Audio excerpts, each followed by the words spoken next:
all those listening to this message.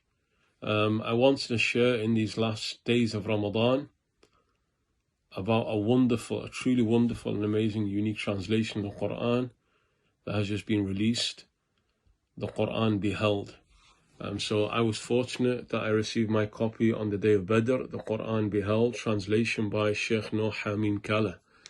When I first heard that Shaykh Haroon Hanif was translating it, I was excited. At the very beginning of our studies, it's over 30 years ago, he was the translator, mashallah. And in a time in the late 80s, early 90s, when there was no decent translation of anything, mashallah, Shaykh Haroon Hanif, at the very beginning, he raised the bar to a high level. Like the books like The Reliance of Travel and other works, which started introducing the English-speaking public to Islamic literature. But he set the standard high. So when I heard that Shaykh Haroon Hanif is translating the Qur'an and it's about to be published, mashallah, you know straight away that it's going to be of a standard, because there are so many translations out there, and there's very few, if not any, where you can truly rely upon it for the level of language, both or the English language, and at the same time having complete faith and trust in his understanding of Arabic and the translator's scholarly background. So there's never been, although there are so many translations, there's never been anything out there that you can totally and truly rely upon. There have been translations suggested, which have been decent translations, but then when I open this, and I'm just randomly going through certain key parts that I want to see, like, what type of translation is it? Something sticks out. This is different. And it really is different, because there's so much more descriptive language within it.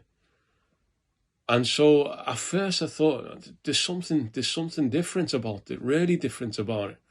And I was a bit taken aback. Now, it didn't come across to me as a very precise translation. But then when I read the introduction and Shaykh Haroon Hanif explained what he was doing, it all fell into place. He's done something which is unique, which is that he's translated into it the balagha of the Qur'an, the eloquence of the Qur'an. And he explains it in detail in the introduction, something that no other translations have done. He's filled in a massive gap, which is the richness of the language of the Qur'an. He's brought it into the English language. And on top of that, he himself explains, this is a work which is a fruition. It's a fruition of 20 years, almost 20 years of studying with his teacher, Shaykh Ali Hani, where he went through the whole of the Qur'an, a detailed study of the Qur'an, word for word, twice over, almost 2 decades of study of the Qur'an. So this is as good as you're going to get. And so therefore I encourage everybody to get a copy of it, to buy a copy of this. It will feel different at first, but that's what's so blessed about it. Make sure you get your copy of the Qur'an BEHELD.